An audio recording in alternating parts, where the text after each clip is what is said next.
What's that? You want to grow almonds in a temperate climate? Are you nuts?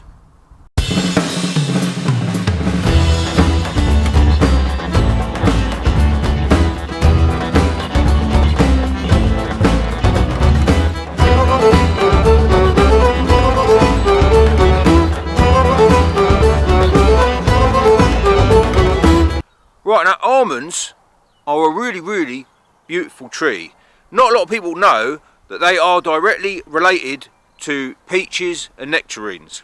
They're one of the same thing pretty much. Now the tree flowering behind me is indeed an almond, but if you're going to try and grow these in a temperate climate, there's a few things you're going to have to watch out for.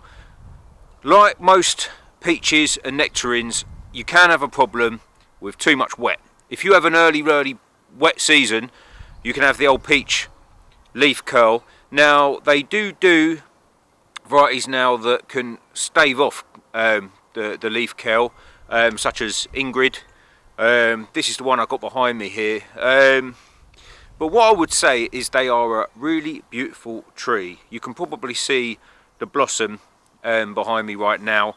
So we're late March at the moment. So when not much else is really flowering, an almond could be for you, especially if you're in an urban environment or you're up against a sort of bright south facing wall. And one thing I will say, like most of you know, when you eat a peach or a nectarine, they've got that sort of large shelled nut in the middle. Now if you break that open, that's the almond like fruit. So beware, if you're going to grow these, you've got to be prepared to crack a lot of the outer shell open in order to harvest the almonds. But you know, in terms of sustainable energy crops and nut crops, you know, really more of a Mediterranean plant is the almond. But I would give it a go, especially if it's in a small courtyard. You're still going to get the nuts at the end of the day. Now I don't know if there's a variety of peach and nectarine which you can get the equivalent, a nut crop out of the two. If you know the answer to that, that would be a good one for the permaculture garden. So you might want to leave a comment if you know of anything like that, to that nature.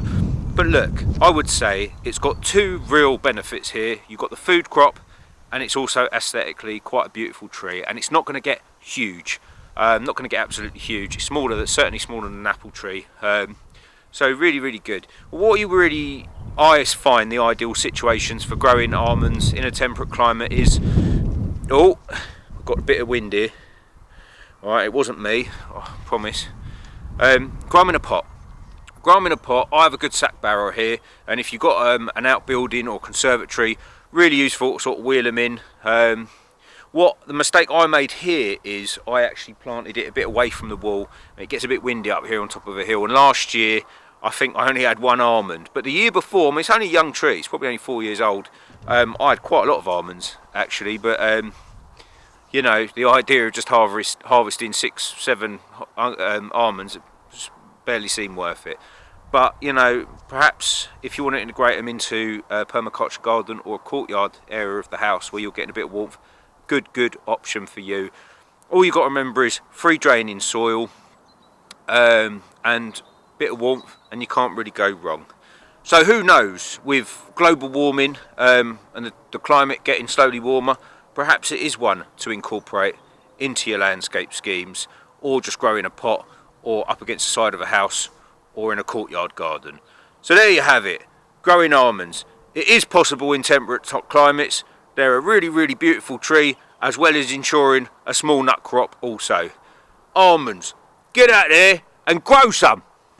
Now don't forget, if you enjoy the videos, feel free to like and subscribe for all your latest tips and tricks on how to survive the apocalypse, growing your own vegetables, self-sufficiency and just general gardening.